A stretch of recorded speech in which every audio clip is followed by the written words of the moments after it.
Bueno, este fascinante tema de mitología para astrólogos. Vamos a entender aquí todo lo los arquetipos que vamos a tener de acuerdo a los dioses que aparecen en la mitología. Y nos vamos a sentir al final de esta clase muy honrados de veras de saber que en nuestras cartas tenemos todos los arquetipos. Porque no es que, claro, hay arquetipos que van a pesar más, dependiendo de dónde tengamos el sol, de dónde tengamos la luna y de dónde tengamos el ascendente, ¿no? Pero sabemos que en la carta natal tenemos todos los planetas, está el sol y la luna, están todos en diferentes posiciones. De eso va a ser otra tarea. Entonces, aquí vamos a empezar con la mitología grecorromana. Le puse la grecorromana, no la quise dividir porque ya el tema es complicado. Entonces, en algunos pasajes voy a poner dioses romanos y en otros griegos. Sabemos que la mitología nació en Roma, digo en Grecia, y que después los romanos le pusieron los nombres que conservan hasta ahora. Pero los romanos, los griegos, eran gente que les interesaba mucho todo este tema de la adivinación y lo vamos a ver ahorita cuando hablemos del oráculo de Delfos. Entonces vamos a empezar. Voy a leer esto porque fue una cita que encontré y me gustó mucho. Se las voy a leer. Dice, hubo un tiempo en que los dioses y los humanos interactuaban juntos en la tierra, unidos por un vínculo especial establecido desde la noche de los tiempos. El mundo era joven y los dioses dejaban una impronta de magia por los lugares que pisaban. Llegó un día en que los humanos no volvieron a ver a los dioses, pero aprovecharon aquellos rincones impregnados de su esencia para seguir en contacto. Necesitaban saber que desde algún lugar lejano los dioses velaban por su vida. Querían seguir aprendiendo de ellos y obtener el apreciado don del conocimiento. La antigua Grecia, tierra de reyes y héroes, fue muy apreciada por los dioses ancestrales.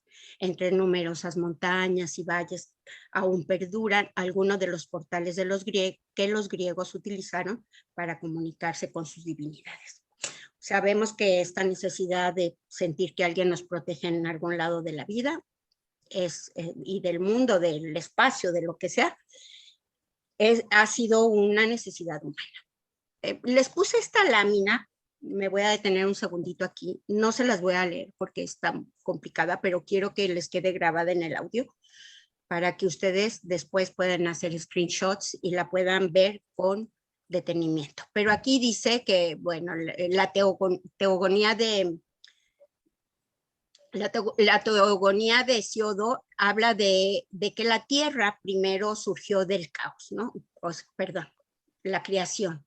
La cosmogonía de la creación viene del caos sale la Gea, que es la tierra, y Urano el cielo. Y de ahí salen todos los titanes y todos los dioses que vamos a conocer.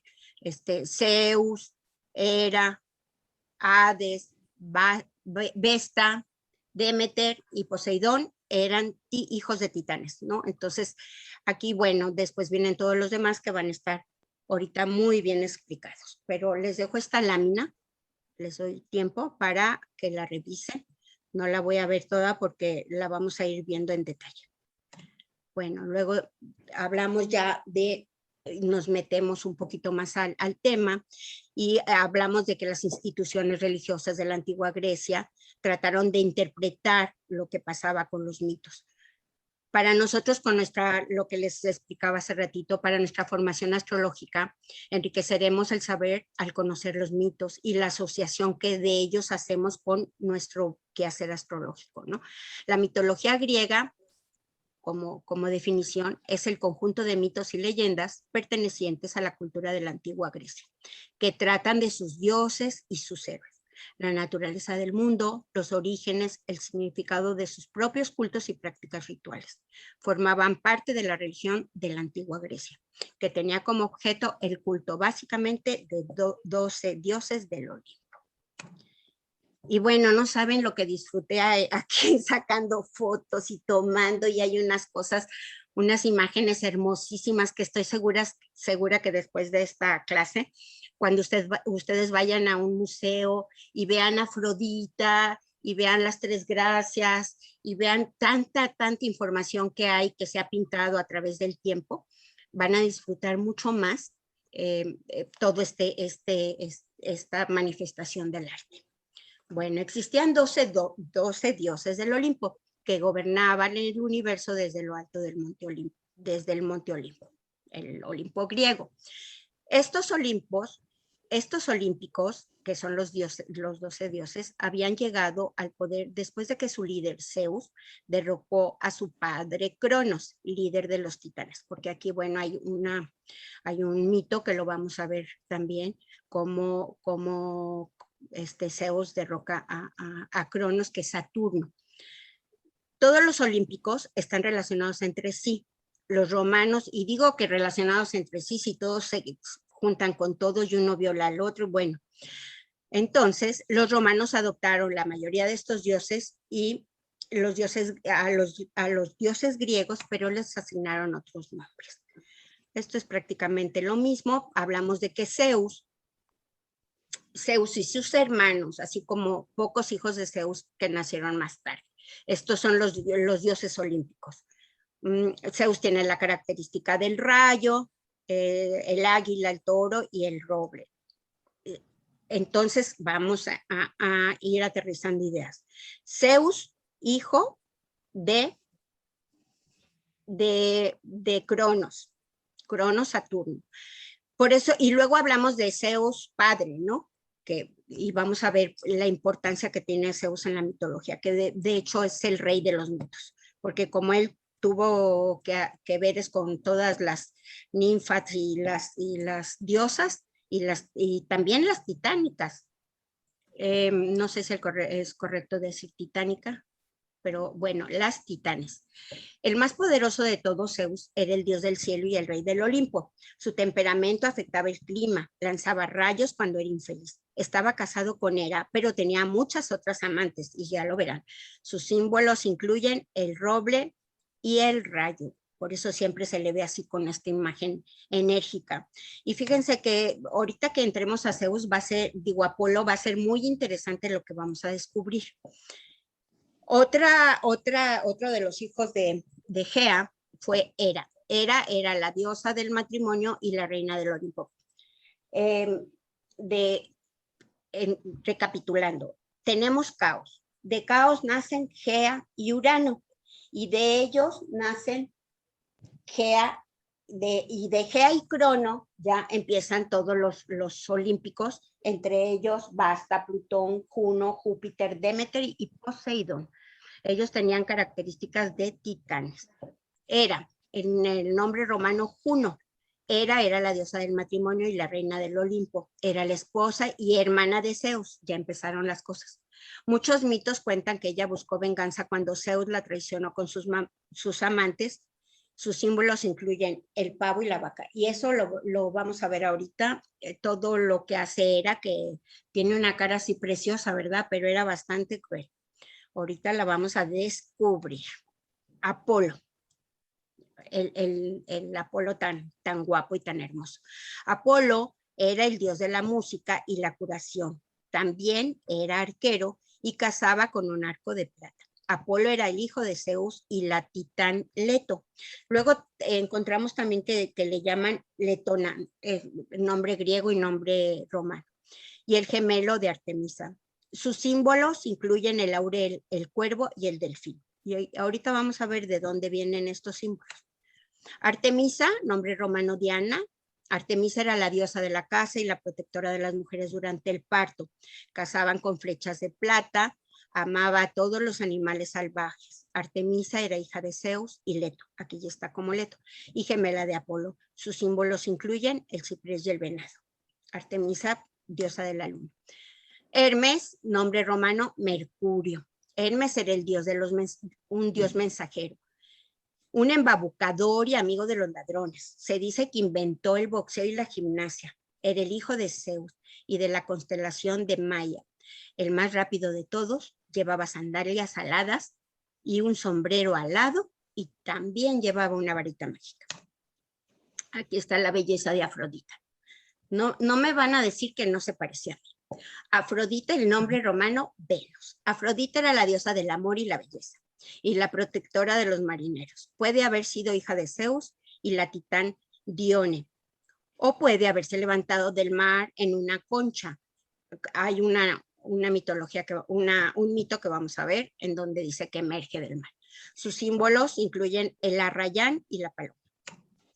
Ares, nombre romano, Marte. Ares era el dios de la guerra. Era a la vez cruel y cobarde. Ares era hijo de Zeus y Hera, pero ninguno de sus padres lo quería. Sus símbolos incluyen el buitre y el perro, y a menudo llevaba una lanza ensangrentada, porque era muy violento. Demeter, nombre romano, Ceres, Ceres de cereal. Demeter era la diosa de la cosecha, de ahí el nombre. La palabra cereal viene de su nombre romano. Era la hermana de Zeus. Su hija Perséfone se vio obligada a vivir con Hades en el infierno. En este momento, o en el inframundo, en este momento Demeter no permitió que creciera ningún cultivo, y vamos a ver el mito a continuación. Sus símbolos es el trigo. Poseidón, nombre romano, Neptuno. Poseidón era el dios del mar. Era el dios más poderoso, excepto por su hermano Zeus. Vivía en un hermoso palacio bajo el mar y causaba terremotos cuando estaba de mal humor. Sus símbolos incluyen el caballo y el tridente, que es una horquilla de 3 puntas. Luego Hades, nombre romano, Plutón. Aquí nos pusieron muy feo a los que somos escorpiones, pero bueno, ni modo. Hades era el rey de los muertos, vivía en el inframundo, la tierra fuertemente custodiada en donde gobernaba sobre los muertos. Era el hermano de Zeus, el marido de Perséfone, la hija de Demeter, a quien secuestró, y lo vamos a ver en el mito. Atenea, nombre romano, Minerva, la diosa de la sabiduría. Atenea era la diosa de la sabiduría. También era experta en el arte de la guerra y ayudó a los héroes como Odiseo y Hércules. Bueno, todas estas cosas están muy relacionadas en la Ilíada y en la Odisea. De hecho, hay muchos poemas de los mitos que se refieren sobre todo a la Odisea. Atenea brotó de la frente de Zeus, un verdadero mito, y se convirtió en su hija favorita. Sus símbolos incluyen el búho y el olivo. Hefesto, nombre romano, Vulcano. Hefesto, el dios del fuego y de la forja. Aunque fabricaba armaduras y armas para los dioses, amaba la paz, así como los vecinos del norte. Era el hijo de Zeus y se casó con Afrodita. Sus símbolos incluyen el yunque y la forja. Vamos a la creación, el origen del todo, la cosmografía. Los dioses mitológicos se integran en nuestra personalidad, ya que nuestras cartas natales están presentes, recordándonos de qué estamos hechos y utilizando sus virtudes y sus defectos para entender nuestra propia vida. Y cita así Homero, en lo que les decía de la Odisea. Dioses, ¿de qué modo culpan a los mortales? ¿De qué modo culpan los mortales a los númenes? Dicen que las cosas malas vienen de nosotros y son ellos quienes se atraen con sus locuras infortunios no decretados por el destino. Aquí podemos entender un poco este tema del destino, ¿no? Hasta dónde el destino está escrito y hasta dónde lo vamos a modificar nosotros. Y creo que esta cita, por eso la puse, se me hizo muy interesante por eso, porque los números son las personas a las que se les dan reverencia, o sea, es un sinónimo de Dios. Entonces, realmente, pues estamos en esta situación de cómo vamos a utilizar el conocimiento que vamos a tener en nuestras manos para mejorar nuestra vida y que no tengamos que culpar a los dioses, como dice aquí la cita.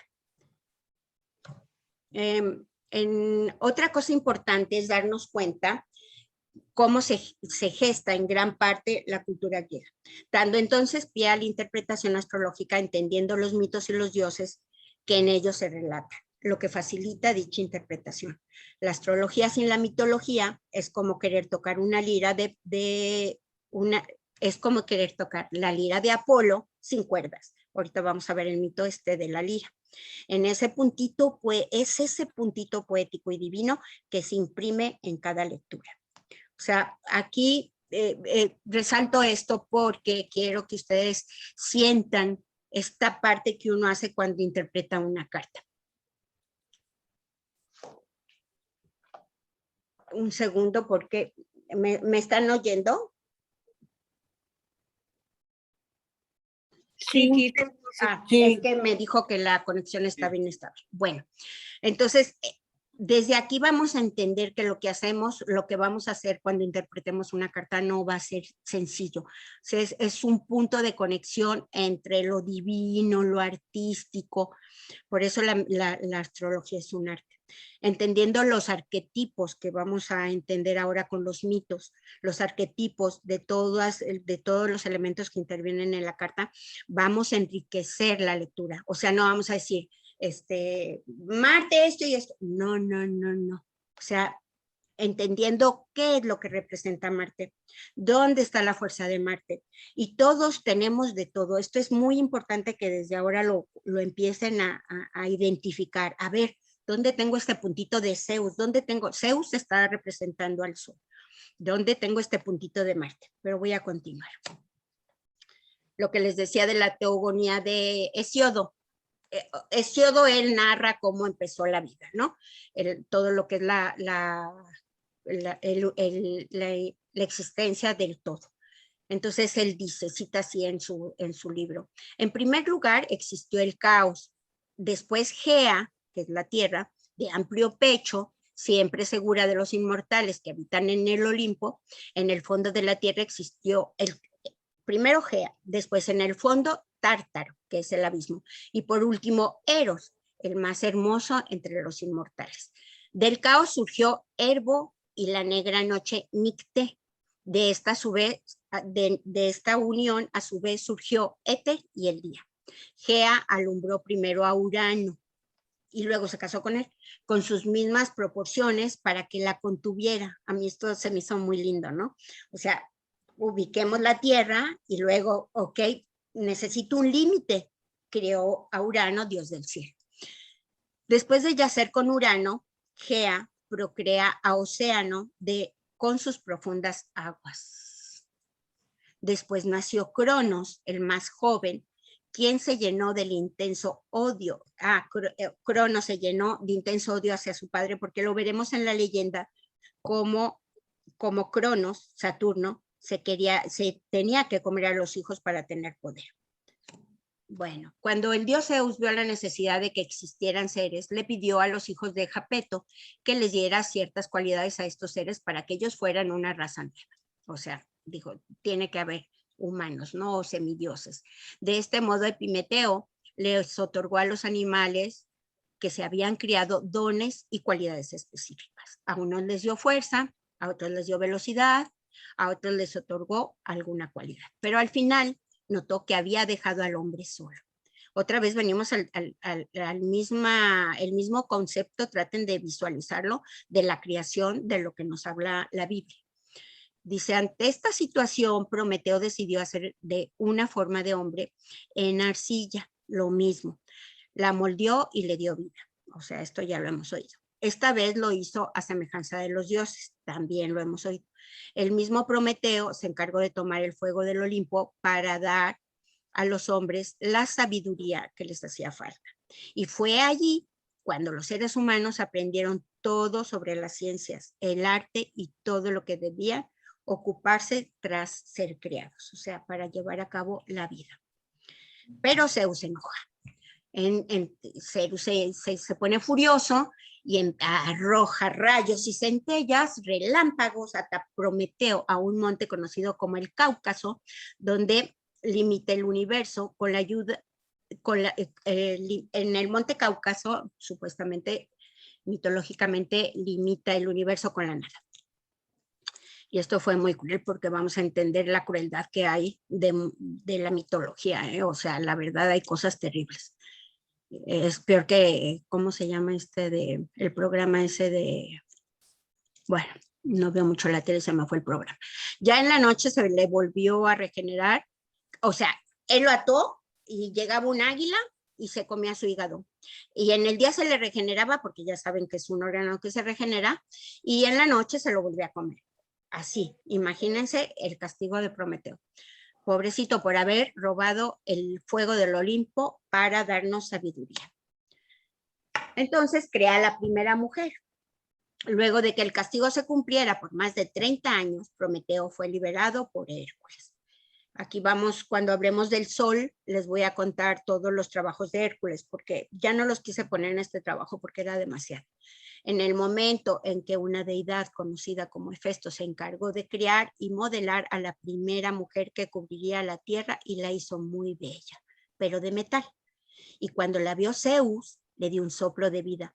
Y todos los dioses, muy satisfechos con esta creación, comenzaron a darle infinidad de dones. Pero algunos dioses aprovecharon y le dieron algunas cualidades que condenaron a la recién creada a no tener paz en ningún momento de su vida, porque le hicieron curiosa. Hermes le dio astucia y también le dio falsedad, y Hera le dio curiosidad, y vamos a ver que esta era tremenda. Y entonces fue condenada sin querer. De ahí el mito de la caja de Pandora. Mitos y leyendas de Apolo, Febo, que también le llaman Febo, y Dios del Sol. Realmente, Apolo tiene un mundo de nombres. Yo no los puse todos porque no los quiero confundir. Yo creo que lo que nos interesa en este trabajo es entender de dónde viene el arquetipo y por qué surge. Entonces, empezamos con esto que se me hizo muy interesante, de que Apolo era un dios hiperbóreo. O sea, en todo lo que leí de esto, pues hay mucha evidencia de que él fue criado en el norte pues realmente del mundo, en una ciudad septentrional, en tierras septentrionales aún desconocidas en el norte de Tracia. O sea, realmente al final de lo final en el Polo Norte. Pero yo creo que esto hace una similitud a que obviamente venían de otro lado. Los hiperbóreos dicen que eran grandes gentes de 3 metros, que tenían el dote de la inmortalidad y de la belleza. Entonces, de ahí viene Apolo. Y Apolo, sabemos que cada X número de tiempo dejaba el oráculo de Delfos y se iba ahora sí que a ver a su mamá, a donde nació, para encontrar de nuevo juventud. Entonces, bueno, esto, si tienen oportunidad, si les interesa un poco lo extraterrestre, pues el tema es muy interesante. Y por eso dicen que Apolo era tan hermoso, era un hombre alto, rubio, con el cabello rizado. Miren la ninfa ahí con la boca caída, la baba caída, viendo la belleza de Apolo. Porque además, pues era un virtuoso. Apolo, entre sus virtudes, hacía que, porque cuando Apolo leía en el oráculo de Delfos, hacía que las personas se entendieran un poco qué pasaba. O sea, no eran adivinar como que la esposa te va a poner los cuernos, sino que la adivinación era como más espiritual, lo que hacían en el oráculo de Delfos. Entonces, Apolo es símbolo de inspiración profética y artística, siendo el patrono del más famoso oráculo de la antigüedad, que como se los mencioné, el oráculo de Delfos, y líder de las musas. O sea, tenía un pegue que no vean. Como jefe de las musas inspiradoras, con el epíteto Apolo Musageta, por lo de las musas.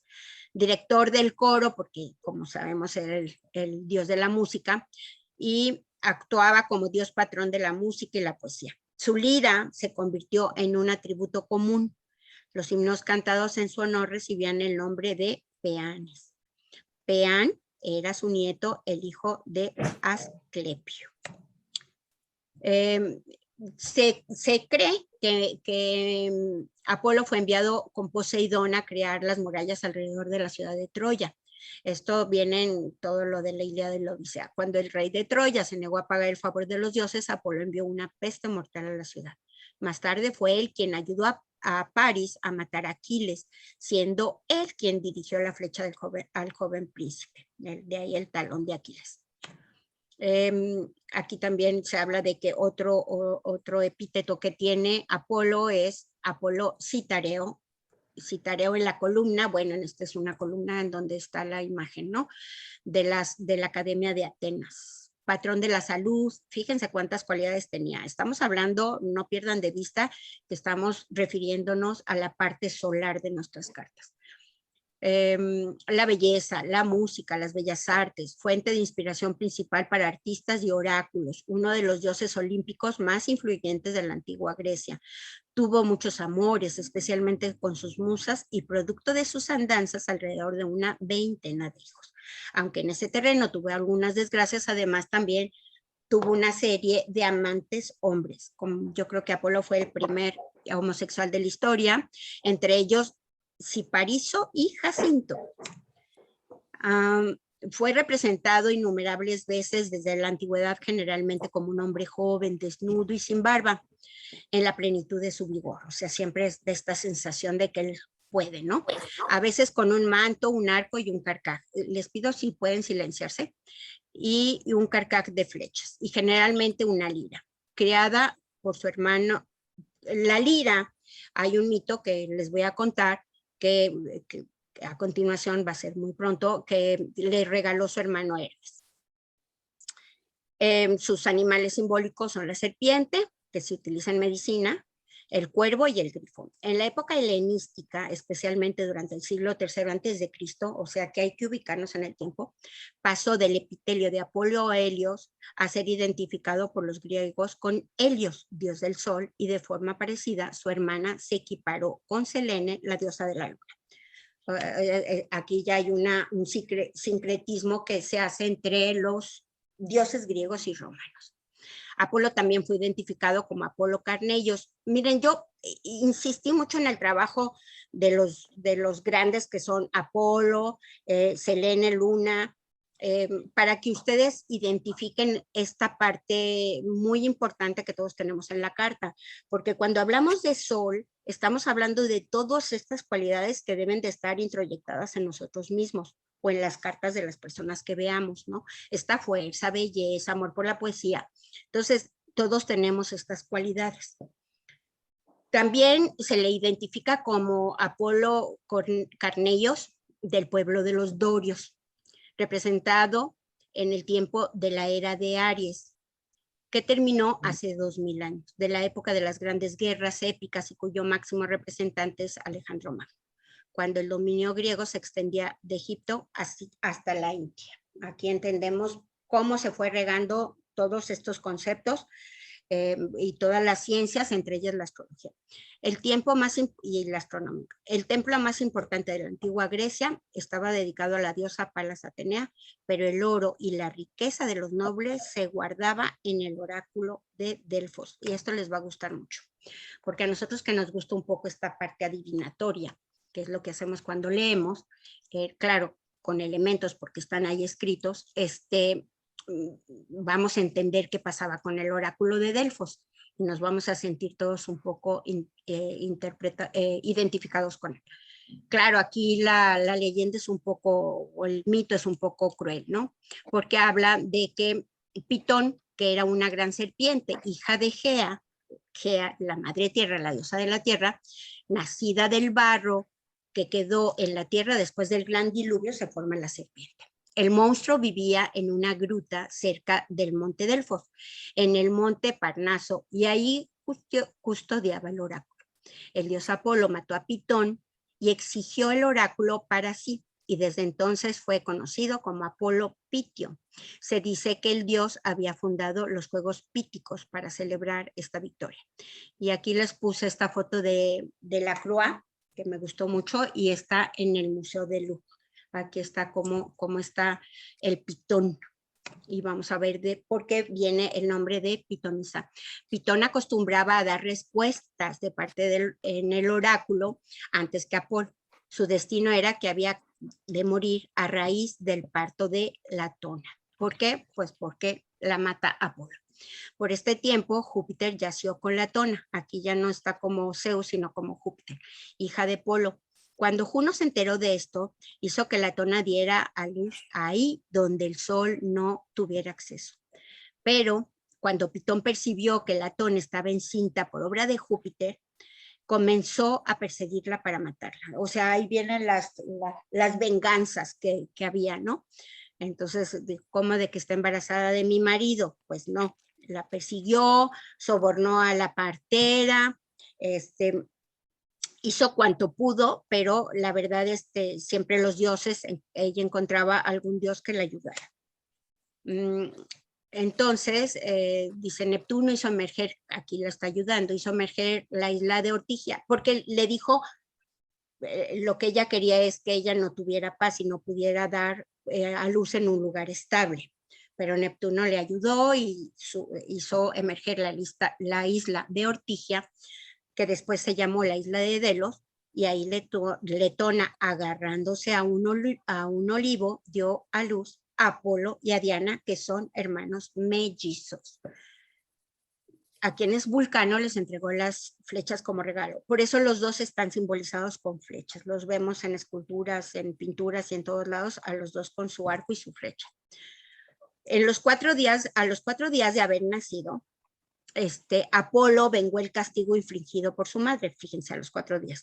En efecto, llegó al Parnaso y mató con sus flechas al pitón, a la serpiente, por lo que fue denominado Pitio. Ningún santuario fue tan famoso como el oráculo de Delfos. Las cualidades solares de Apolo atrajeron a personas de todas las regiones para consultarse. Además, en él guardaban los tesoros de toda Grecia, 2 cualidades solares, el oro y el oráculo. Entonces está esta parte divina y esta parte de adivinación y esta parte solar que nos representa el sol en nuestras cartas. Sobre todo, cuando hacemos una carta, ¿se acuerdan que les digo? Cuando entre el sol a la 2, pues te va a entrar bastante dinero, y es por esto. Asociación de ideas, hagan de cuenta que ustedes, perdón si se silencian, hagan de cuenta que ustedes entran al oráculo de Delfos y ven todas esas riquezas que hay ahí, pues esas llegarán a su vida de una manera de acuerdo al índice de destino que tengan, ¿no? Si son Rockefeller, pues les llegará millones de dólares, si somos nosotros, pues ahí un poquito. Bueno, las formas adivinatorias, que esto es también muy interesante, fíjense, dicen que el oráculo de Delfos estaba lleno de aves. Entonces, cuando adivinaban, usaban, primero volaban, dejaban las aves volar, un poco lo que hace uno con las velas o estos otros elementos que se tiene para adivinar, y adivinaban con el vuelo de las aves. Después, pues como eran muy sanguinarios, les quitaban las entrañas y adivinaban con eso. Y así fue evolucionando el tipo de adivinar.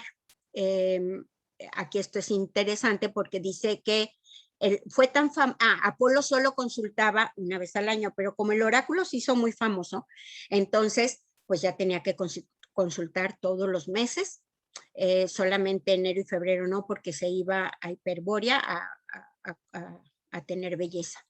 Y después, pues ni modo, se tuvo que consultar en el séptimo día, una vez al año, de cada mes. Y bueno, él deja, porque el oráculo estaba resguardado por mujeres puras, esto lo hemos visto en las películas, a las que se les llamaba pitonisas, de aquí, derivado de este tema de la serpiente. Fíjense qué curioso esto. Para conocer el momento oportuno de hacer consulta, se le echaba agua a una cabra y dependiendo de la forma que reaccionara esta, decía la gente, no, pues te puedo consultar o no te puedo consultar.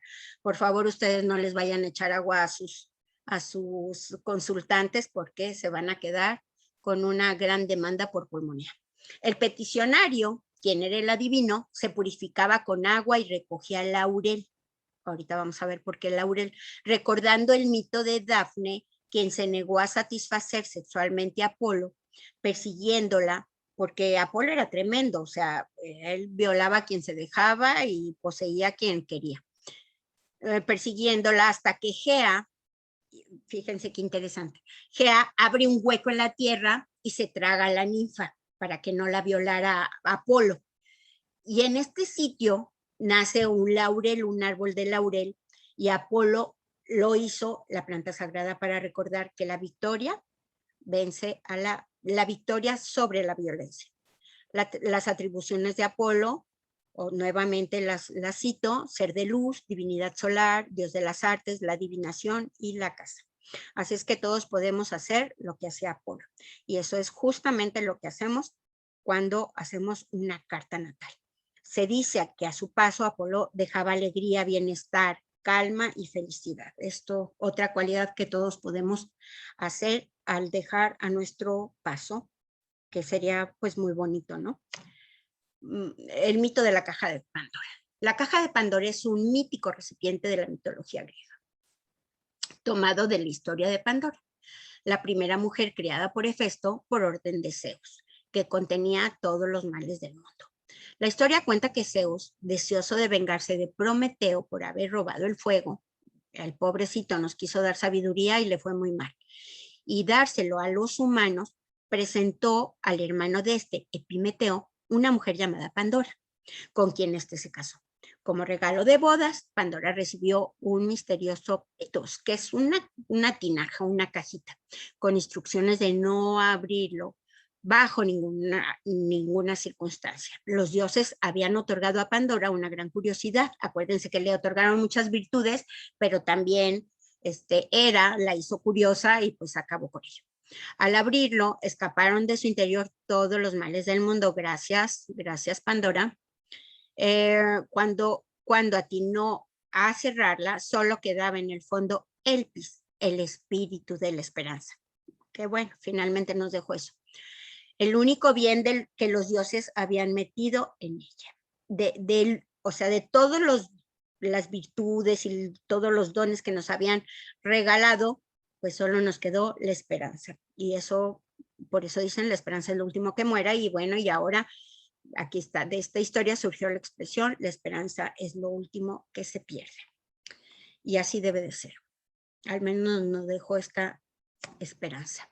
Luego dejamos al sol y nos vamos con su hermana melliza, Artemisa, conocida como Artemisa, Diana o diosa de la luna, y Selene también.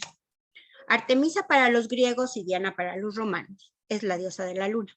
Artemisa, hermana melliza de Apolo, hija de Zeus y Leto. Otra vez, Zeus y Leto crean a Apolo y Artemisa, que son mellizos.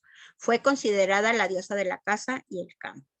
Una de las 12 diosas del Olimpo, considerada también una diosa virginal, aunque se cree que en principio fue madre. Se considera también la diosa del parto. Aquí vamos a visualizar que estamos hablando de la luna, pues acompañaba a las madres que morían de dándoles una muerte plácida, al menos. Protectora también de los niños, por eso es este poder de la madre. Se dice que Artemisa nació un día antes que Apolo para ayudar a su madre en el parto. O sea, Artemisa nace, se queda un día ahí con la mamá y al otro día nace Apolo y ella la auxilia. Por eso es la protectora de las mujeres jóvenes y del matrimonio. Miren qué foto, qué cuadro, qué pintura. Muchas no tienen cuál es el autor, pero el creador más bien, pero miren nada más qué paz, de los niños y de la madre. Me parece que acaba de parir. Cuando Hera se enteró del embarazo de Leto, prohibió que su parto tuviera lugar en tierra firme. Esto ya se los dije, que es por las causas que se mata a la Pitón, pero se los voy a leer de nuevo para que tengan la referencia exacta. Cuando Hera se enteró del embarazo de Leto, prohibió que su parto tuviera lugar en tierra firme, pero encontró la recién criada isla de Delos, que se la puso Poseidón, rodeada de cisnes. Entonces Hera secuestró a la partera y Litia, pero los dioses, porque ahí había los buenos y los malos, ¿no? Los dioses preocupados porque no iba a poder parir, le regalaron un collar de ámbar de 8 metros. Imagínense qué belleza. Muchos de los mitos sobre el nacimiento de estos dioses, el afán de Hera era dañar a Leto, que no pudiera tener a los hijos porque le había sido infiel el marido, y entonces le envió a la serpiente Pitón. lo que viene ahorita del mito, ¿no? Para que la matara durante el parto. O sea, la Pitón que mata a Apolo, aquí como que no nos cuadran cronológicamente, pero así es la mitología. Le manda la serpiente Pitón, pero Zeus envía a Borea el viento un viento de esta época, rescatándola y llevándola con Poseidón. Al nacer Apolo, como ya se dijo antes, mata a Pitón para vengar el sufrimiento de su madre. O sea, la verdad le habían hecho mucho daño a esta pobre mujer. A los 3 años, Artemisa solicita a su padre Zeus 3 deseos. Y Zeus la tenía en las rodillas y le dice, ¿sabes qué, papi? Quiero no tener que casarme nunca, quiero siervos que tiren mi carruaje, quiero compañeras ninfas para que vayan conmigo a cazar y sabuesos de orejas gachas. Zeus le concede todos los deseos y conserva así su virginidad. Pero bueno, esto también atraía a los dioses, ¿eh? Entonces, Artemisa reconocería la belleza femenina como sucedió con Orión, que fue invitada por ella para casar. O sea, era virgen, pero no era tonta. Sabía que Orión le gustaba y bueno, le dijo, Orión, vente a casar conmigo. Y entonces, Actión y Orión trataron de deshonrarla, encontrando así una muerte violenta. Apolo, celoso de la relación de Artemisa y Orión, le engañó sugiriendo el baño de Artemisa con sus ninfas. Tomando la forma de ciervo, fue devorado por su propia jauría. Le dijo, ¿sabes qué? Mi hermana se va a bañar con las ninfas desnuda y por qué así lo sedujo para que fuera. Entonces estos, como todos se tomaban, podían camuflajearse con lo que quisieran, pues se hizo un venadito y muy inocente fue a ver a Artemisa y bueno, su misma jauría acabó con él. Entonces ahí, bueno, por andar de milón, le pasó eso al pobre, a Orión. Entonces, este es el templo de Artemisa, bueno, como debió de haber sido, porque ahorita quedan algunos pilares nada más. Entonces, seguimos con Artemisa. Otro relato habla que Zeus violó a Calixto, una ninfa de Artemisa. Entonces, como ella quería que ella y sus ninfas fueran vírgenes, al enterarse de esto, Artemisa la expulsó del trono. Y además, Hera, al enterarse de la pasión que despertaba, que Calixta despertaba en Zeus, la mató convirtiéndola en un oso. Fue entonces que Zeus la coloca en el cielo como la osa mayor. De ahí viene la presencia de esta constelación. El hijo de Calixto, Ares, casi mata a su madre, pero Artemisa y Zeus lo detuvieron, enviándolo al cielo como la osa menor. Por eso la osa mayor, la madre, y la osa menor, el hijo. Tenemos tres diosas vírgenes de la mitología, que son Artemisa, Palas Atenea y Hestia. Vámonos con los mitos sobre Selene. Selene, en la mitología griega, era la titán que personificaba la luna, hija de los titanes Hiperión y Tea. Su equivalente en la mitología romana, vuelvo a decir, era la luna. Su principal papel es la de titán lunar, pero en esta función terminó siendo identificada con Artemisa. Ahí las unieron y dijeron, es lo mismo. De forma que los escritores posteriores la describían como una hija de Zeus o de Palas. En el himno homérico a Helio, su hermano, hablan de que Helio es el sol, también nace en el sincretismo, y Selene, la luna, la hermana gemela. Y vean otra vez esta hermosa pintura que tenemos aquí. Ahí la luna, amorosamente observando al hermano. Selene, en la genealogía divina, es hermana melliza de Helios, y después de que éste termine su viaje a través del cielo, Selene comienza el suyo. Es este maravilloso engarce que se hace entre el día y la noche. Comienza el suyo cuando la noche cae sobre la tierra. Su hermana Eos es la diosa de la aurora, quien también tuvo un amante humano, un céfalo, que bueno, fue céfalo, que ahora céfalo significa cabeza.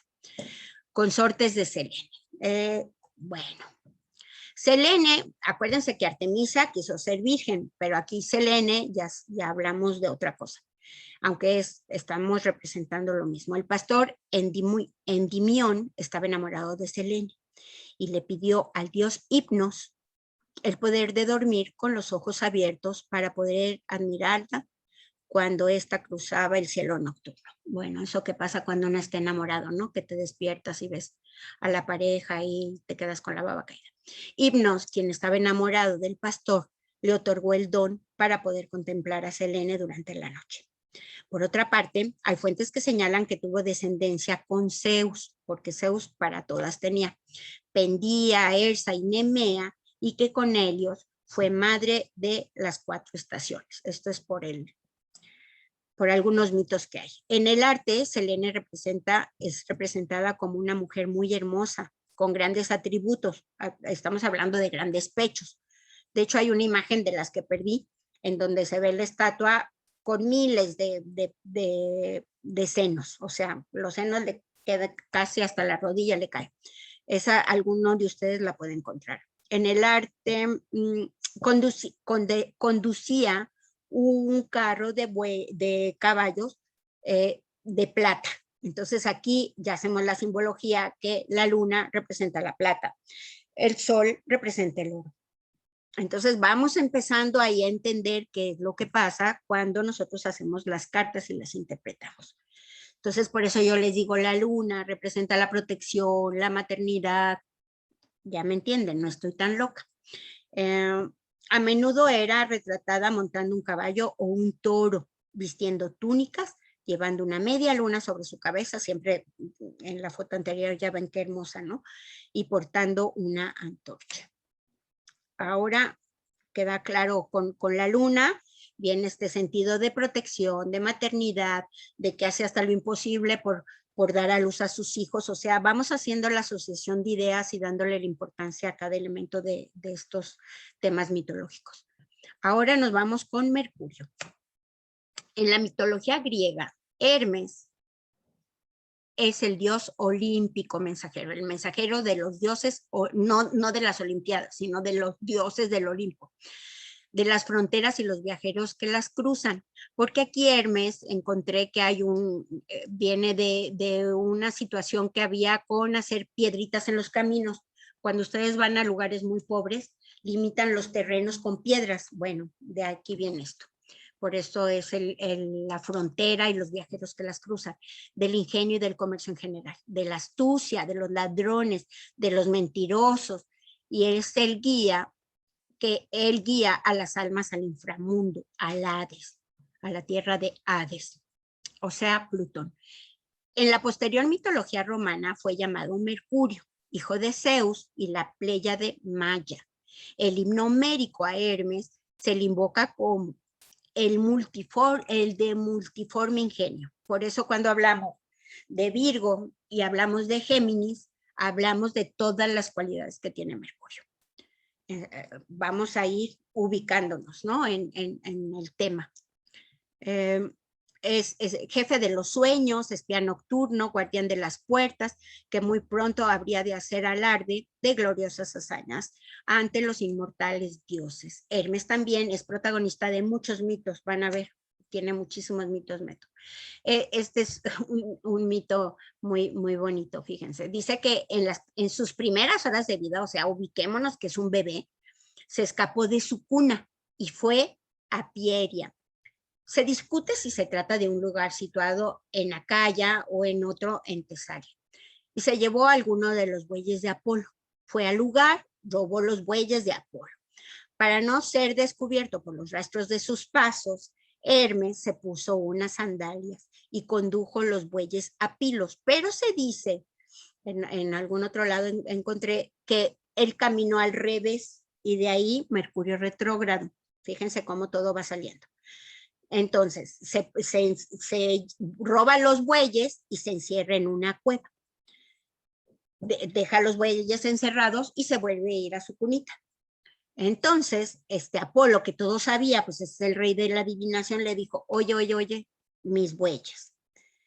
Entonces, vuelve a Silene, a su casa donde estaba, y en la puerta de la entrada, Apolo lo toma y le dice, oye, no, tú te robaste mis bueyes y me los regresas. Entonces dice, bueno, vamos a la cueva, te voy a liberar tus bueyes, pero se encuentra una tortuga. Entonces, que era súper listo, la vacía, le pone 3 cuerditas ahí con plantitas y la toca. Y cuando ya para esto ya le había regresado sus bueyes a Apolo, pero toca la lira, que es el símbolo de la lira, y cuando la toca, Apolo, el dios de la música, queda fascinado y le dijo, ¿sabes qué? Mira, pero este es muy listo, no espero que se la pidiera, le dijo, toma, te lo ofrezco, le dio su lira y el otro lo dejó con sus bueyes. De ahí viene la inteligencia de Mercurio. Entonces, cuando ustedes vean sus cartas, identifiquen dónde está Mercurio. Y ahí vamos a tener un punto de astucia, inteligencia.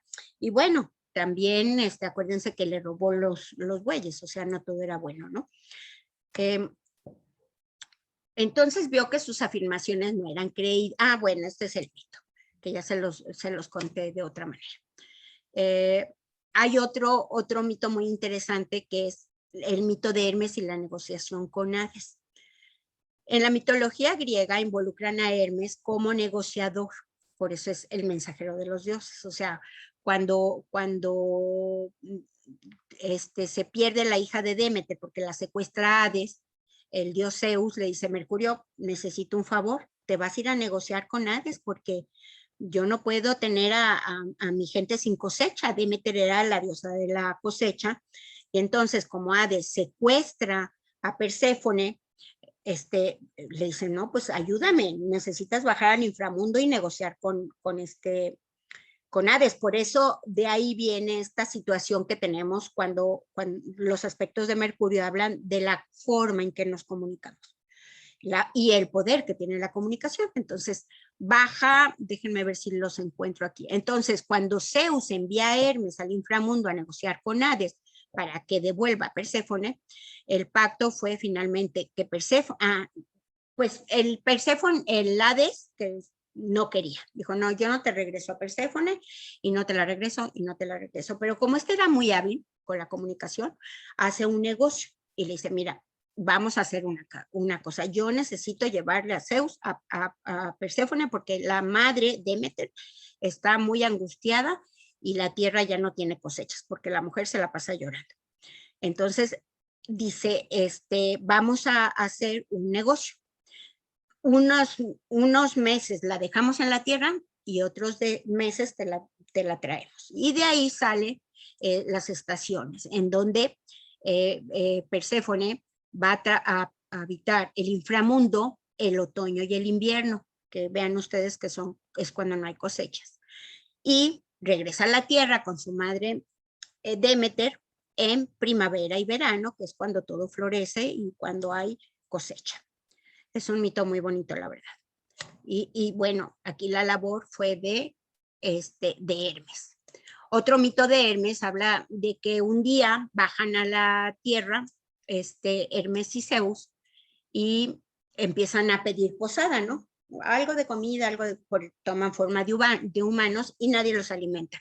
Hasta que llegan a esta casa de Filemón y Baucis, y ellos pues los atienden, ahí lo estamos viendo en la pintura, los atienden adecuadamente, porque además ellos se disfrazan de mendigos. Y entonces, cuando los dioses se dan cuenta de lo miserable de los humanos, les dice, huyan, porque vamos a mandar una peste a esta ciudad y solo van ustedes a sobrevivir. Entonces, bueno, ahí está otro mito que relaciona a Hermes con Zeus. Otro interesante es Hermafrodito. El mensajero de los dioses es hijo de Hermes. Hermes, o sea, es una variación. El mensajero de los dioses tuvo varios descendientes. El más famoso de ellos fue sin duda Hermafrodito, cuyo nombre hace referencia a sus progenitores, Hermes y Afrodita. O sea, aquí con la hermana. La mitología cuenta que Hermafrodito nació hombre, Su madre, al sentirse culpable por el adulterio que había cometido porque su marido era Ares y no Hermes, entonces abandonó al niño en el monte Ida y fue criado por las ninfas. Cuando Hermafrodito creció, se convirtió en un joven de gran belleza. Pues imagínense, hijo de Afrodita, perdón. Y cuando nadaba desnudo en las aguas de un lago, la náyade Salmacis, que era el espíritu protector del lago, se acercó a él para poseerlo. Sin embargo, el joven se resistió, por lo que Salmacis se abrazó con él a todas fuerzas y rogó a los dioses que nada los separara. Escuchando sus ruegos, los dioses fusionaron sus cuerpos, dando lugar a un ser con dos sexos. De ahí nace el mito del hermafrodito.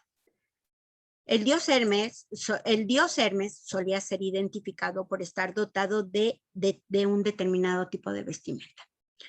Por ejemplo, portaba un par de botas que se consideraban provistas de alas. Ustedes lo ven en las pinturas con unas alitas en sus botas, con las cuales podía trasladarse a cualquier lugar del cielo para realizar sus funciones de mensajero entre los dioses.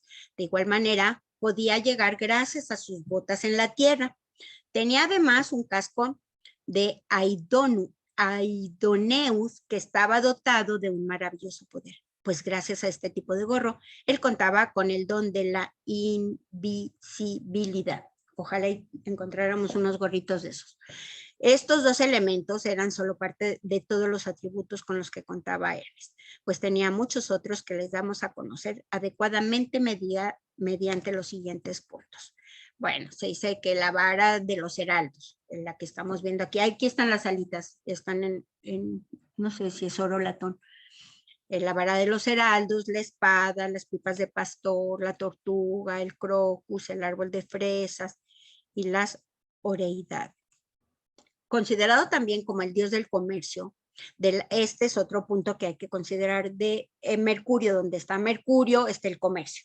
Entonces, todos los Géminis pues, tienen mucha capacidad de convencer.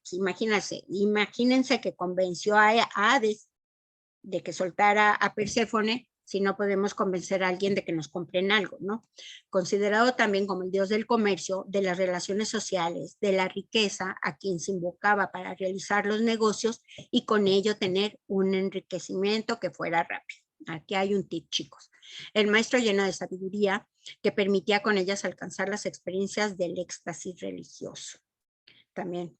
Otro de los importantes símbolos de este dios Hermes ha sido un clámide o capa que le protegía de los elementos, y además el caduceo, que era el bastón del heraldo, concedido por Zeus, el cual contaba con 2 serpientes enroscadas en él.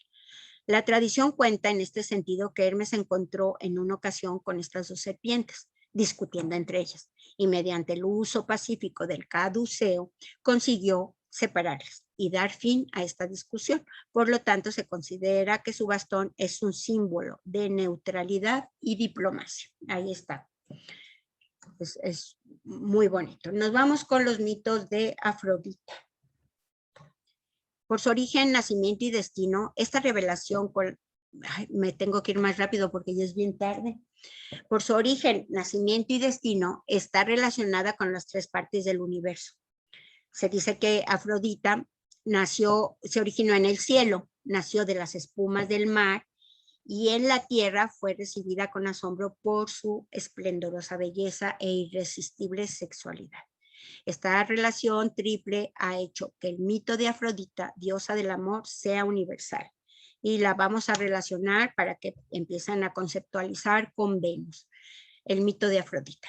De la antigua Grecia se le considera la diosa de la belleza, de la sensualidad, del amor y del placer, de la procreación y de la pasión.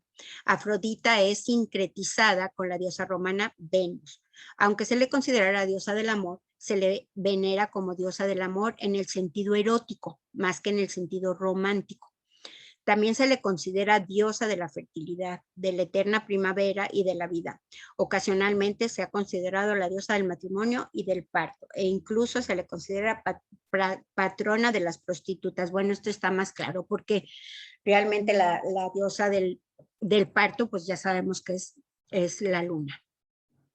Entonces aquí estamos hablando de este amor de los venusinos regidos, que Venus rige en nuestras cartas a Libra y a Tauro.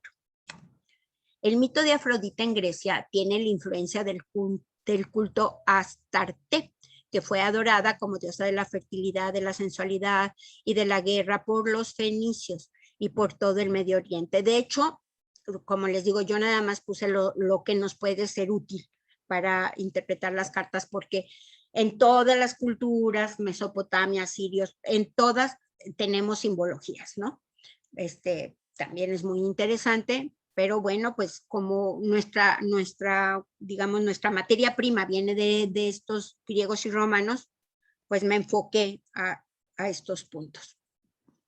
Entonces, como sincretismo de las religiones era muy marcado el sincretismo era muy marcado, no se puede determinar exactamente el origen de estas diosas, o sea, no sabemos si viene de Babilonia, de dónde viene, pero acuérdense cuando vimos la historia de la astrología, que todo nace en Babilonia, y después a través de las conquistas se van pasando el conocimiento. No importa de dónde vengan, la cosa es que la diosa existe. Esta es una figura en mármol. Caderoncita se parece a mí. Los asirios fueron los primeros en crear el culto al mito de Afrodita cerca del 700 a.C. Afrodita está asimilada a las diosas, o sea, Afrodita puede ser Inanna, Astarte, por su asociación a la sexualidad y a la procreación. Además, recibía el epíteto de Afrodita Urania, que significa celestial, que era el título recibido por Inanna por ser la reina del cielo. Tal como las diosas Inanna y Astarte, Afrodita fue considerada la diosa de la guerra. Por eso, cuando queremos ver embarazos y esto, vemos Venus y vemos la luna. Aquí está otra vez haciéndonos de dónde viene este conocimiento. Pausiana registra en el siglo II a.C.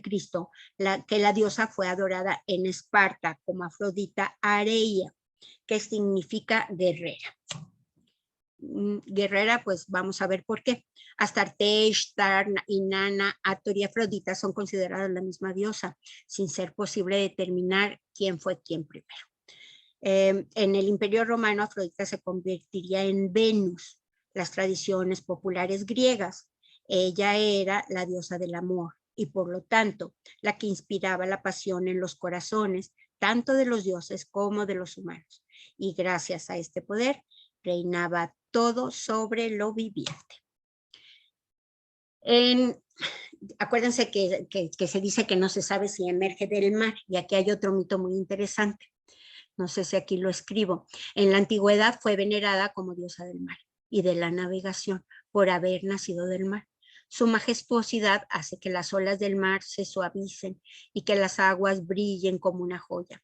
Entre los griegos representaba el ideal de belleza femenina y la consideraban la mujer más bella, pero no con la belleza virginal y casta de Artemisa, sino con la belleza y la gracia del placer, de la eterna juventud, de la libertad y la felicidad. Ya está como más clara la idea de Venus.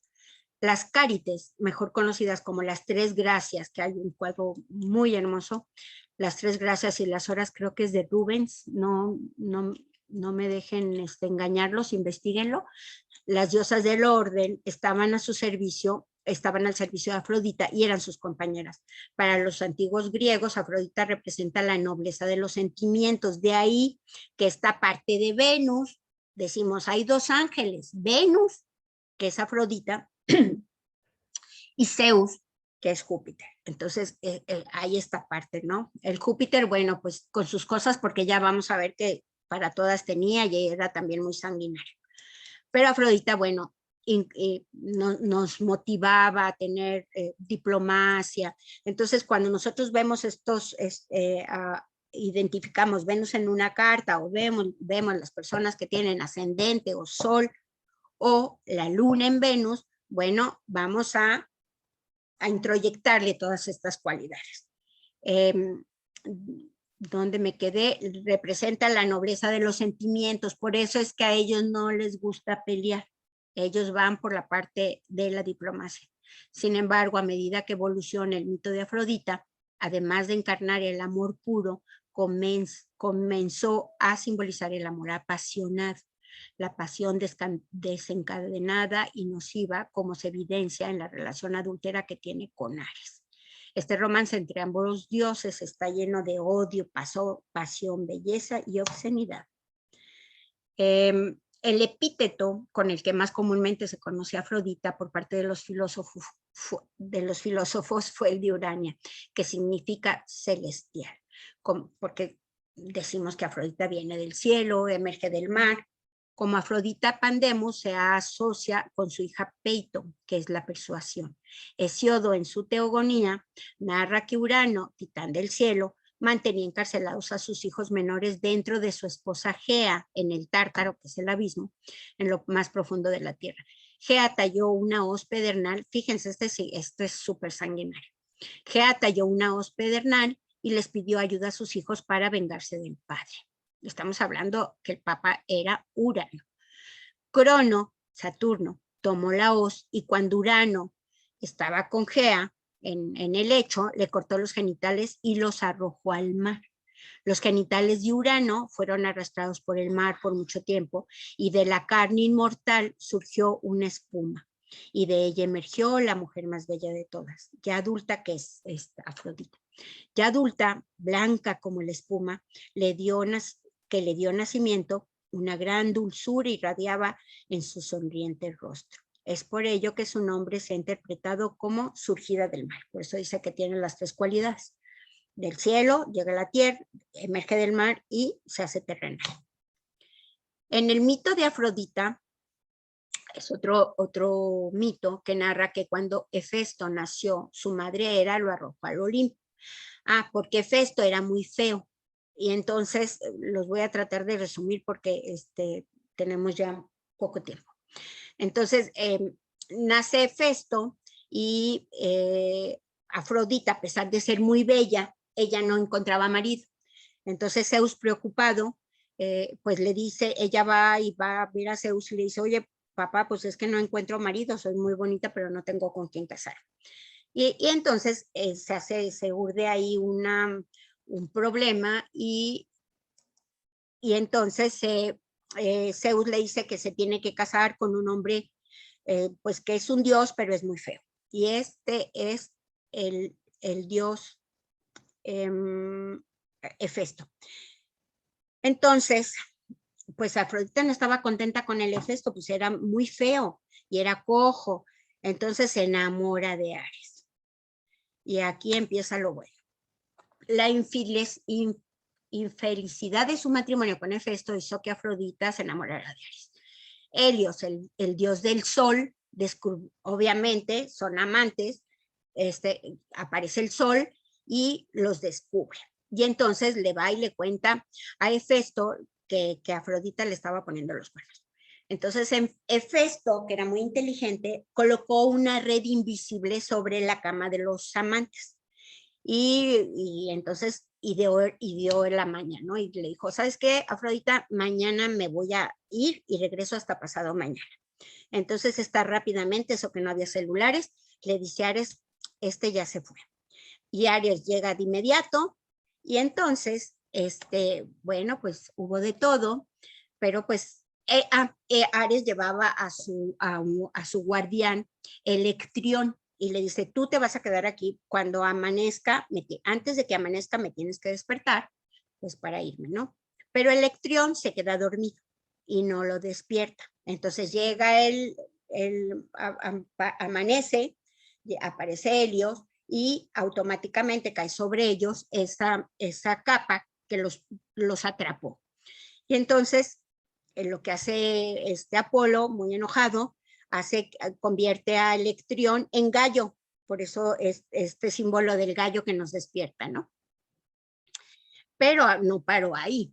Entonces, pues ya, Hefesto se los lleva a Zeus y le dice, pues, para esto le pide ayuda a todos los dioses, y los dioses pues le dicen, no, nosotros no podemos ir a tu casa y ver a Hefesto, a Afrodita con Ares en la cama, ¿no? Desnudos, no.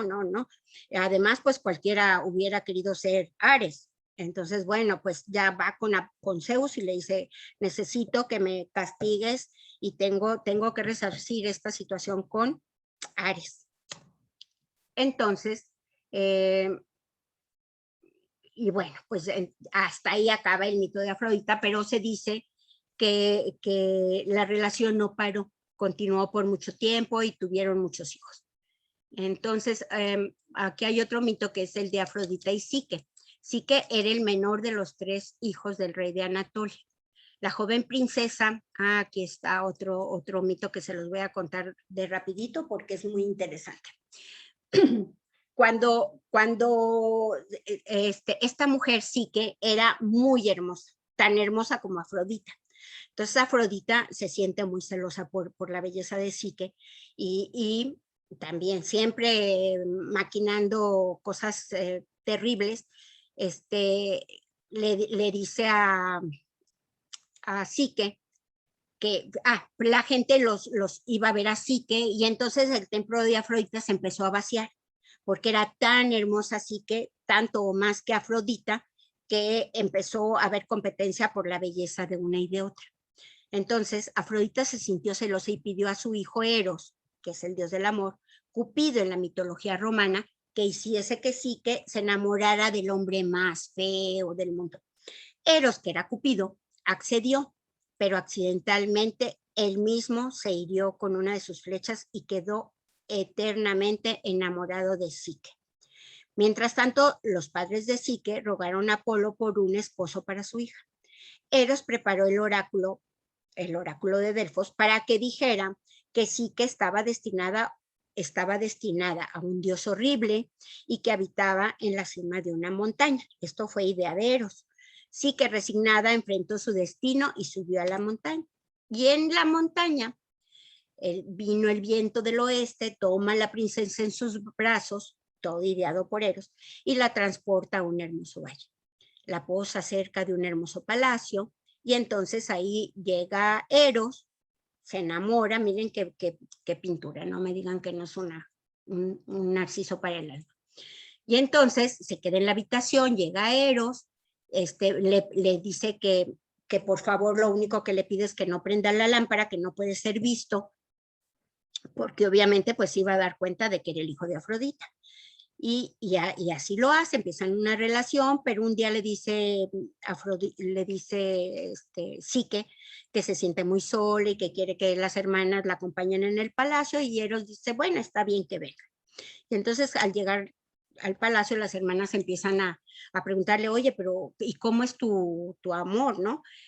Tu amante, y dice, no, pues no sé, no lo conozco porque nada más lo siento, pero no lo puedo ver. Entonces las celosas hermanas la convencen y le dicen, ay no, ¿qué tal que es un monstruo, una criatura horrorosa y que lo único que quiere es matarte y devorarte? Y entonces le empiezan a meter el gusanito, y entonces cuando dormía Eros, cuando estaba dormido Eros, Psique prende la lámpara, esas lámparas de aceite que antes había, y una gota de aceite quema el rostro del dios. O sea, le cae la gotita de aceitito caliente y se despierta. Y entonces Eros dice, el amor no puede vivir donde no hay confianza. Y huyó. Entonces la princesa, desesperada, llega al río, pero el dios Pan del río le dice, no, tú no puedes renunciar a este amor, tienes que buscar ayuda. Y entonces va y busca al templo, va a buscar ayuda en el templo pidiéndole a Demeter y Hera que la apoyen. Una gaviota le cuenta toda la historia a Afrodita, va de chismosa. Entonces esta se lleva a Eros a su palacio y ordena a Hermes que le traiga a Psique.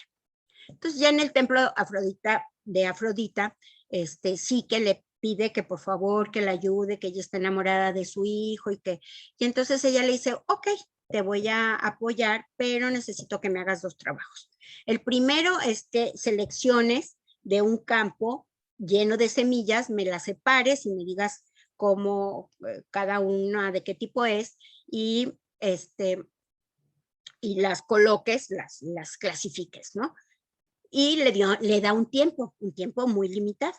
pero ella no contaba con que sí que la ayudaron las hormigas y pudo hacerlo en tiempo. Entonces la diosa enfurecida le dice, bueno, pero ¿sabes qué? Por tu culpa, mi hijo que es tan hermoso, pues ya no tiene tanta belleza. Entonces necesito que bajes al inframundo y pidas que te regale un poco de belleza Hades.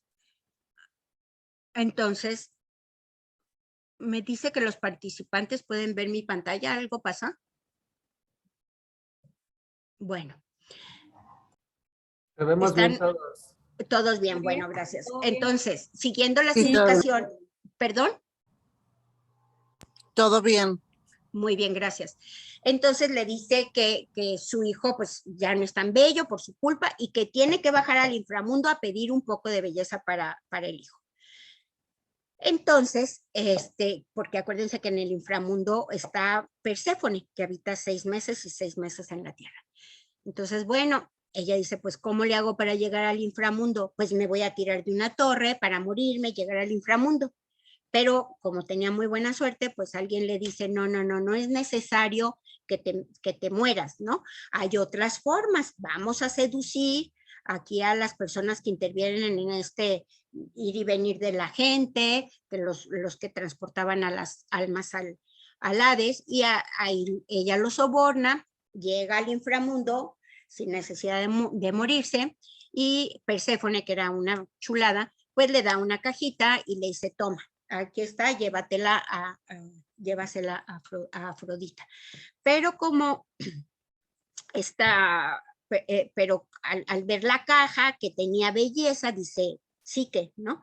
Piensa, pues si yo tomo un poquito de esa belleza, pues Eros me va a querer más. Entonces, abre la caja y se le va, escapa la belleza. Y bueno, ahí se da cuenta entonces Afrodita que pues era un amor verdadero y le pide a Zeus, o sea, acepta casarla, que se case. Entonces Zeus convoca a todos los dioses del Olimpo y anuncia el matrimonio entre Eros y Psique. Ella es invitada a comer ambrosía, lo que le da la inmortalidad, y le concede unas delicadas alas de mariposa. Afrodita abandonó el rencor contra Psique. La pareja tuvo una hija llamada Edoné, voluptas para los romanos, voluptas de voluptuoso, que personifica el placer sensual. El amor Eros y el alma Psique se unen para formar el placer. Ven qué bonita leyenda, ¿no? Qué bonito mito. El símbolo aviar más importante del mito de Afrodita es la paloma, que también era el símbolo de su precursora del Medio Oriente, la diosa Inanna. Híjole, apenas vamos con Marte. En la mitología griega, bueno, Marte se le atribuían muchas cualidades, hijo de Júpiter, en forma de flor, porque ahí hay un mito en donde también Júpiter toma la forma de un narciso para que la diosa lo tome y así empieza la relación entre ellos. Ares fue identificado con el Ares griego, pero Marte no es simplemente un Ares romanizado, sino una deidad puramente itálica, patrón de muchas ciudades como Alba Longa y tribus como la de los sabinos y los etruscos. Y se cree que el nombre Mars proviene del etrusco Maris, antes del surgimiento de Roma. Juno huyó del Olimpo ante la envidia del nacimiento de la diosa de la sabiduría, Minerva, y se adentró en un templo consagrado a Flora, diosa de las flores y de los jardines. Ahí esta diosa aconsejó a Juno que escogiese lo que les decía, una flor que se hallaba en los campos de Oleno. Juno fue hacia aquellos campos y vio a la flor que había indicado Flora, la toma, y entonces empieza la relación de Júpiter con ella en forma de flor. Al cogerle en su regazo nació el dios de la guerra, Marte. Se dice que Marte fue criado entre los titanes y educado por ellos. La naturaleza guerrera del dios se debe a que fue educado por los antiguos gobernantes del mundo. Estos lo instruyeron en las artes de la guerra e hicieron de él un experto y eficaz comandante. Para los latinos, sabinos, etruscos, Marte fue el dios a quien encomendaban sus campañas bélicas, el dios de la guerra. Marte tenía, aquí vamos a identificar dónde está Marte en nuestras cartas y vamos a asociar a esta fuerza vital, intrépida, temerosa, valiente, fuerza viril, viril en el sentido erótico, inspiración guerrera. El dios que conducía a la victoria a los umbros, sabinos, latinos y romanos. Por eso llegaron a conquistar prácticamente todo el mundo. Era considerado como el padre de Rómulo y una de las 3 divinidades tutelares de Roma, junto con Júpiter y Quirino. Como dominios de Marte se consideraban los bosques misteriosos en los que habitaba el pájaro carpintero. Estaban consagrados a Marte varios animales como el buey labrador, el caballo batalla, los rebaños de carneros, los cerdos que le inmolaban.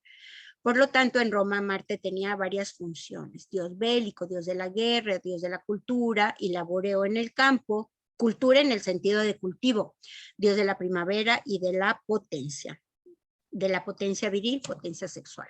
Marte también se entregó a los placeres con Rea Silva, madre de los gemelos Rómulo y Remo. Este sería el hecho definitivo que uniría a Marte con el pueblo romano. Cuando Rea Silva fue internada como sacerdotisa de Vesta, el dios se infiltró en el convento. Ahí encontró a la joven que anteriormente había visto y lo tenía obsesionado.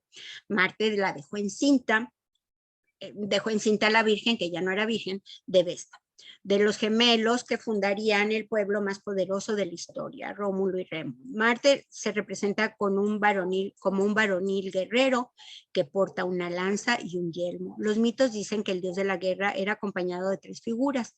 Delante de él iba la discordia. O sea, esto también hay que visualizarlo.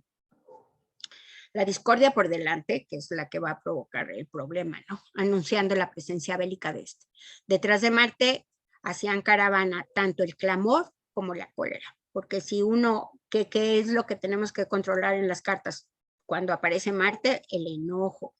Estas deidades describían la naturaleza de la guerra, sus efectos y sus causas. No obstante, el dios beligerante también fue considerado protector de la vida de los bosques en los que habitaba el pájaro carpintero y el lobo, ambos emblemas suyos. Nos vamos con Demeter, que es la dios. Ya vamos a irnos más rápido porque los temas del sol, la luna y Venus son muy largos. Ya aquí ya están todos los demás autores, los demás dioses ya involucrados en mitos que ya les relaté. Ya está el de Hades, con Poseidón y con Demeter. Bueno, Demeter fue una de las 6 hijas de Cronos y Rea. Ella fue la hija mediana y el segundo hijo en general nacido después de Hestia, pero antes de Hera y sus hermanos, Hades, Poseidón y Zeus. O sea, también era un titán, hija de titanes. Como todos sus hermanos, fue tragada y luego, tras una intervención de Zeus, regurgitada por su padre. Ella, porque acuérdense que después voy a hablar del mito de Cronos con Zeus. Ella tenía el control sobre la cosecha y el cultivo de los granos. Y bueno, de aquí viene todo el mito que ya les conté del secuestro de Perséfone. Está bastante, ya lo he hablado. Así es que nos vamos a como la liberan, a Perséfone la rapta Hades y se la lleva al inframundo. Y de ahí viene todo lo que ya les relaté. Entonces, aquí hay una situación que no les había contado, que era que cuando está en el inframundo, Perséfone se dan cuenta de que los dioses se dan cuenta de que ya había comido una semilla de granada del inframundo y esto la obliga a tener una parte, digamos, malévola. Entonces, por eso también es que un tiempo del año Perséfone pasa en el inframundo. Mitos y leyendas de Poseidón, que es también conocido como Neptuno para los romanos, hermano de Zeus, casado con Anfítrite, de quien tuvo un hijo que es Tritón. Tuvo muchas uniones y muchos hijos maléficos. Esto es el pan de todos los dioses y de todos los mitos. Es considerado como el dios del mar, los terremotos y las aguas, tanto en superficie como subterráneas. Como señor de las aguas es también una divinidad asociada a la fecundidad y a la creación de la fuente. Por eso en la Fontana de Trevi está una hermosísima escultura de él. Su animal consagrado es el caballo. Se le presenta con un tridente y acompañado de seres marinos. Poseidón era un hijo de Cronos y Rea, hermano de Zeus. Según la referencia en la Ilíada, cuando el mundo fue dividido en tres, Zeus recibió la tierra y el cielo, Hades, el inframundo, y Poseidón, el mar. No todos los hijos de Poseidón fueron humanos, también tuvo semidioses. En otro mito, Poseidón persiguió una vez a Demeter. Esta lo rechazó y entonces se transformó en una yegua para poder esconderse en su rebaño de caballos. Pero Poseidón advirtió el engaño, o sea, la quería poseer y esta se hizo yegua. Pero Poseidón, que era bien listo, pues se dio cuenta y entonces se convirtió en un semental y la raptó. O sea, se hubiera convertido en otra cosa. El hijo de ambos fue un caballo Arión, que tenía el don de la palabra. Poseidón también violó a Medusa en el suelo de un templo consagrado a Atenea. Medusa fue entonces transformada en un monstruo porque violó su templo. ¿Qué culpa tenía la pobre Medusa? Si el otro fue el que la poseyó. Cuando más tarde fue decapitada por Perseo, Crisao y Pegaso emergieron de su cuello. Otros descendientes de Poseidón fueron Tritón, el cíclope Polifero y las Alóadas. Nos vamos con Urano, el dios de la astrología. Urano, latinizado como Uranus, es el dios y titán personificador del cielo. Por eso, en la parte de cuando identifiquen sus cartas, vean dónde tienen Urano. Y ahí está ese puntito de astrólogos que tenemos todos. En la mitología romana, conocido como Caleus. En la griega, Urano es el hijo y esposo de Gea. Y ahorita vamos a ver por qué hijo y esposo. La madre tierra. Aunque cuenta Hesiodo en su Teogonía que había concebido a Urano por sí misma. O sea, hay una parte que habla de que Gea concibió a Urano sin necesidad de ningún dios, ni semidios, ni humano. Así como los ancestros de la mayoría de los dioses griegos. Con todo, Urano podía aparecer en algunas invocaciones solemnes junto a Gea y Estigia, ya que no tuvo culto en la época clásica. No tuvo templo. En la Teogonía, Hesiodo habla del mito ya antes descrito, una versión diferente en la cual Urano arroja a sus primeros hijos al Tártaro, y Gea, irritada, persuade al resto de sus hijos para que lo ataquen con la hoz. Derrotado Urano, los titanes rescatan a los arrojados en el Tártaro, a los hijos que los habían echado allá, para que aseguren el dominio de Crono, el nacimiento de Zeus. Aquí empezamos con lo bueno. Según la Teogonía, Gea y Urano habían vaticinado que Crono sería derrocado por uno de sus propios hijos. Y así el titán intentó evitar su destino. Crono, estamos hablando de Saturno. Trató de evitar su destino devorando a su descendencia, porque él ya sabía que lo iba a matar un hijo. Entonces, ambos, mediante un engaño, ayudaron a Rea a salvar a Zeus. Y posteriormente liberó a sus hermanos y logró derrocar a su padre. O sea, él escondió, me voy a adelantar al mito, Gea esconde a Zeus y por eso viene el mito de la cabra maltea, que fue la que le dio leche a Zeus. Según el mito, Urano venía a Gaia cada noche y engendraba a los niños con ella, porque Urano es el dios de la noche, pero los consideraba amenazas a su poder. Aunque sus hijos de Titán podían ser muy hermosos, Urano se sintió tan repelido por la visión de los Hecatoncheires que intentó empujarlos de vuelta al vientre de Gaia, lo que causó un terrible dolor, imagínense. Finalmente, Urano encarceló a los cíclopes y a los Hecatonquires en el Tártaro, un lugar sombrío que yacía bajo la tierra y el Hades. Esto hizo que Gaia era, y demás nombres que le ponen, se resintiera aún más con Urano y conspiró con sus hijos del Titán para que al menos uno pudiera derrocarlo, ya que Urano era inmortal y no podía ser asesinado. Solo su hijo menor, Cronos, ¿dónde estoy? Si estamos en Plutón, espérenme. Bueno, conspiró para que el hijo lo asesinara. Nos vamos con las leyendas de Plutón. Nada más déjenme ver si no me... Urano, sí. Eventualmente fuera derrocado por sus hijos, por eso no significa que sus mitos hayan desaparecido. Las leyendas de Plutón, ya vamos por el final. Plutón es el dios del inframundo en la mitología romana. Su equivalente a la mitología griega es Hades, aunque Plutón es más benigno. En cuanto a, esto es también un poco cruel, ¿eh? En cuanto a la etimología del nombre, se le confunde con el de Pluto, el dios griego de las riquezas. Bueno, aquí ya no está tan mal que nos consideren un poco ricos. Plutón era hijo de Saturno y Ops, y esposo de Prosperina, a quien raptó para casarse con él. La madre de Prosperina, Ceres, se afligió tanto que provocó el invierno. Ahí otra vez Demeter. Su palacio se ubica en la mitad del Tártaro, en donde vela por sus intereses y dicta inflexibles leyes.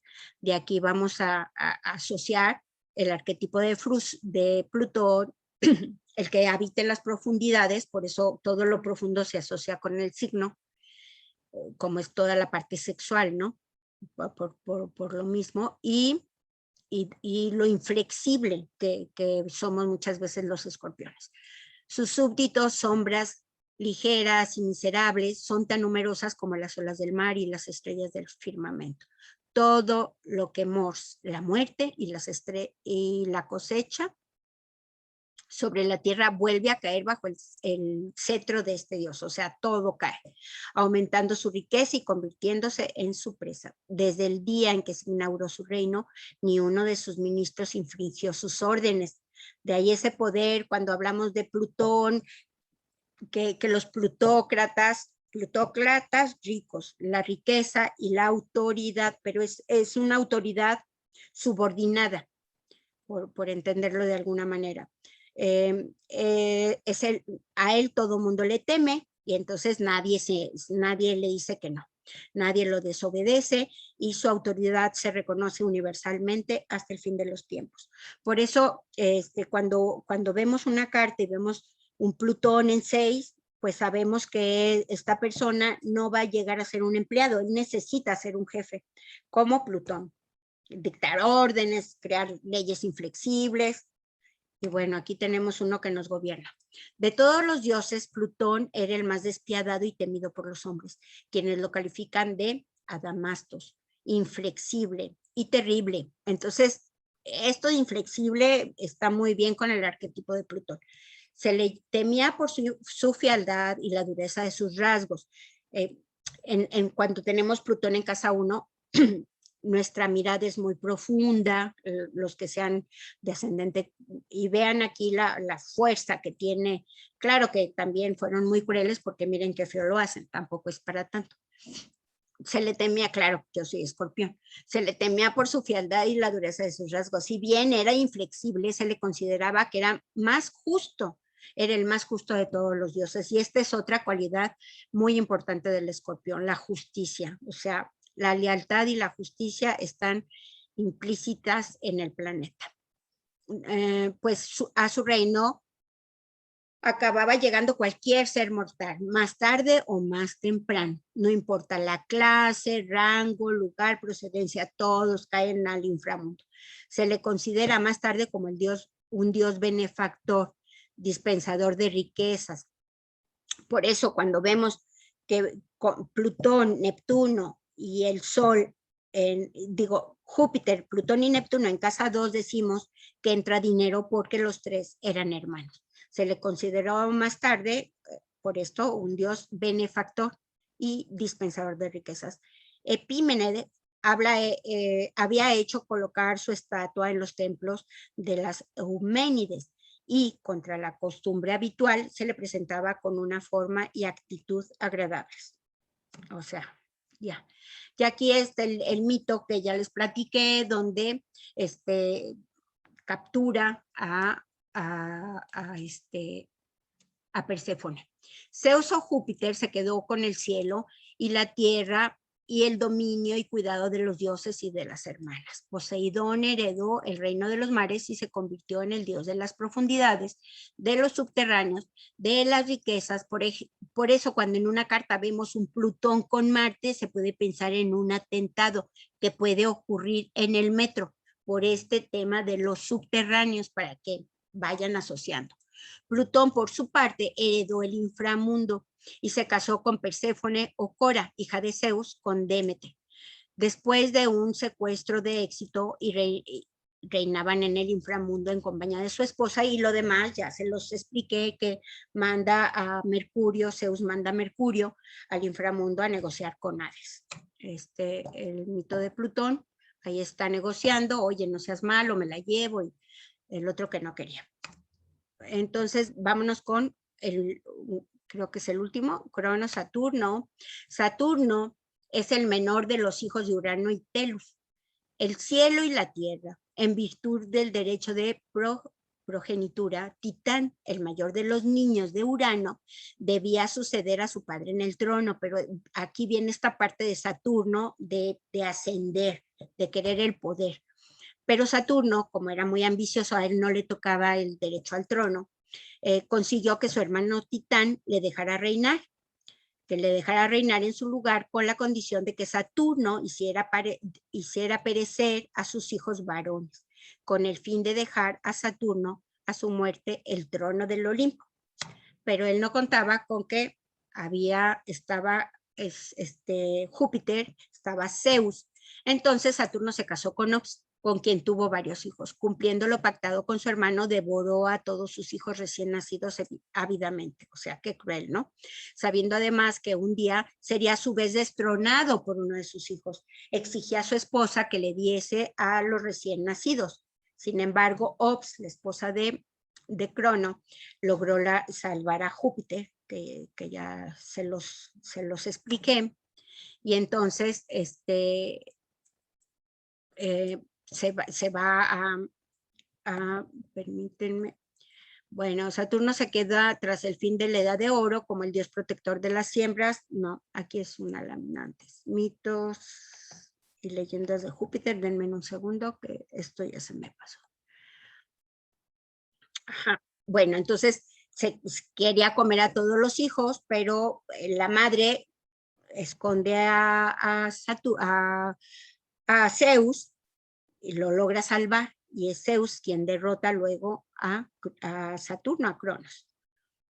Huye a Italia y bueno, ahí vienen todas las leyendas que se relacionan con la cabra amaltea, que es muy interesante. No sé si se las puse, pero si no la puse, y búsquenla en internet. Las cabras, creo que aquí está. Zeus Peter, por eso le llaman, en muchos lados van a ver Zeus Peter, Deus Padre, etcétera. Júpiter es el principal dios de la mitología romana, padre de dioses y de hombres. Zeus para los griegos, aunque esta deidad latina no fue tomada de la mitología griega, como sí ocurrió en otros casos. Aquí ellos asignaron a Júpiter algunas otras cualidades. Sus atributos son el águila, el rayo y el cetro. En la actualidad el dios Júpiter es devorado por grupos es adorado, perdón, todos devoran, que yo también ya quiero devorar. Es adorado por grupos religiosos como Nova Roma, entre otros, que buscan la renovación de la religión romana. Si hay ahora culto a Zeus. Esto lo leí hasta en época reciente, no crean que fue en la época de la Grecia antigua. Hijo de Saturno y Ops, Júpiter fue una deidad suprema de la tríada capitolina, integrada además por su hermana y esposa Juno y por su hija Minerva, la diosa de la sabiduría. Rea, como les decía, aquí está el mito. Rea, esposa de Crono, quiso preservar a su hijo Zeus de la voracidad de su marido, que devoraba a sus hijos conforme nacía. En donde, bueno, lo esconde y se lo lleva a la isla de Creta, donde fue alimentado con leche de las ubres de la vaca amaltea y con miel de abeja. Esto es bonito. En otra tradición, se dice que Amaltea era una ninfa que tenía a la cabra que alimentó a Zeus. O sea, que la cabra no era la llamada Amaltea, sino era la ninfa. Amaltea logró ocultar de Crono a Zeus, Júpiter, colgándolo en un árbol para que no fuera encontrado ni en la tierra ni en los cielos, ni en el mar, mientras los puretes danzaban agitando ruidosamente sus escudos y sus lanzas para que no se oyeran los llantos del niño. También se contaba que, antes de combatir contra los titanes, Zeus había tomado la piel de la cabra para vestirse con ella, puesto que esto lo hacía invulnerable, convirtiéndola en la égida, el término griego que significa piel de cabra. Un día la cabra se rompió un cuerno. Este es un mito doble, porque unos dicen que se rompió un cuerno y entonces la ninfa Amaltea la llenó de hierbas y frutas y se lo llevó a Zeus para alimentarlo.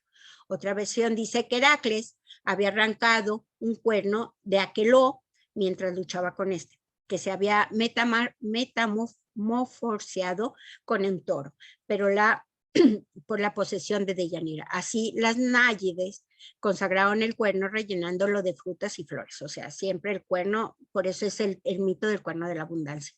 Este cuerno tenía el poder de proporcionar abundancia, comida y bebida. Según la mitología clásica, los dueños del cuerno fueron muchos y variados. En general, se le consideraba símbolo de riquezas inacabables y abundancia, y se convirtió en un atributo de varias divinidades. Es bueno tener un símbolo de un cuerno en nuestros lugares. Bueno, aquí hay otra lámina, espero que la vean, en donde viene el árbol genealógico, donde de Caos surge Gea, la Tierra, y Urano. De ellos surge Cronos y Rea, y de esta unión de Cronos, Saturno y Rea, en la Tierra, viene todos estos dioses, titanes. Ellos eran titanes, entonces tenían que tener hijos titanes. Viene Hestia, que se le atribuye al hogar, Demeter los cultivos, Hera la familia, Zeus el rayo, Poseidón el mar y Hades. Aquí se observa claramente que Neptuno, Plutón y Júpiter son hermanos. Demeter la asociamos un poco con Virgo, aunque el regente de Virgo es Mercurio, pero en el tema de la producción, de la productividad, de la cosecha, de la abundancia, del trabajo, estaríamos asociándolo a Demeter.